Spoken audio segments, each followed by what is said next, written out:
అందరికీ నమస్కారం. రేపు జూలై 10న గురు పౌర్ణమి నాడు ఈ 4 ఇంటికి తీసుకురండి.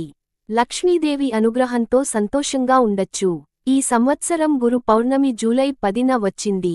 జూలై 10న గురు పౌర్ణమి నాడు లక్ష్మీదేవి అనుగ్రహం కలగాలంటే వీటిని గురు పౌర్ణమి నాడు వీటిని ఇంటికి తీసుకురండి.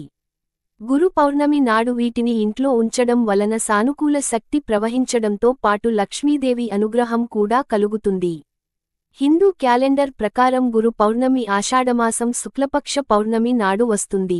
ఈ సంవత్సరం గురు పౌర్ణమి జూలై 10న వచ్చింది.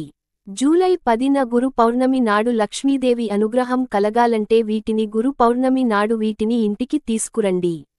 గురు పౌర్ణమి నాడు వీటిని ఇంట్లో ఉంచడం వలన సానుకూల శక్తి ప్రవహించడంతో పాటు లక్ష్మీదేవి అనుగ్రహం కూడా కలుగుతుంది. అన్ని పౌర్ణముల కంటే గురు పౌర్ణమి చాలా విశిష్టమైనది.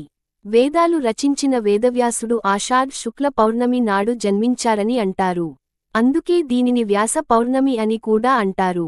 గురు పౌర్ణమికి నాడు వీటిని ఇంట్లో ఉంచడం మంచిది. 1. భగవద్గీత.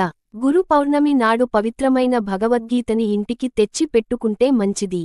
భగవద్గీతను చదివితే జీవితంలో ఉన్న కష్టాలన్నీ తొలగిపోయి ప్రశాంతకరమైన జీవితాన్ని గడపచ్చు. 2. శ్రీయంత్రం. గురు పౌర్ణమి సందర్భంగా మీ ఇంటికి శ్రీయంత్రాన్ని కూడా తీసుకురండి. శ్రీయంత్రాన్ని ఇంట్లో ఉంచడం వలన లక్ష్మీదేవి అనుగ్రహం ఉంటుంది. డబ్బుకు లోటు ఉండదు.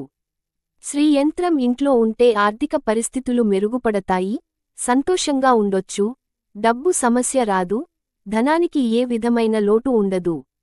3. లాఫింగ్ బుద్ధ. గురు పౌర్ణమి కంటే ముందు ఇంటికి లాఫింగ్ బుద్ధాను తీసుకురండి. లాఫింగ్ బుద్ధా ఇంట్లో ఉంటే మంచి జరుగుతుంది. లాఫింగ్ బుద్ధా సంతోషం, ధనానికి చిహ్నం, ప్రతికూల శక్తిని తొలగించడానికి ఇది సహాయపడుతుంది. కాబట్టి గురు పౌర్ణమి ముందు ఒక లాఫింగ్ బుద్ధాను ఇంటికి తీసుకురండి. 4. శంఖం. శంఖం ఇంట్లో ఉంటే మంచి జరుగుతుంది. గురు పౌర్ణమి నాడు ఇంట్లోకి ఒక శంఖాన్ని తెచ్చి, ఆ శంఖంలో నీళ్లు పోసి ఆ నీటిని భగవంతుడికి సమర్పించండి. ఇలా చేయడం వలన ప్రత్యేక అనుగ్రహం లభించి సంతోషంగా ఉంటారు, సానుకూల శక్తి కూడా ప్రవహిస్తుంది.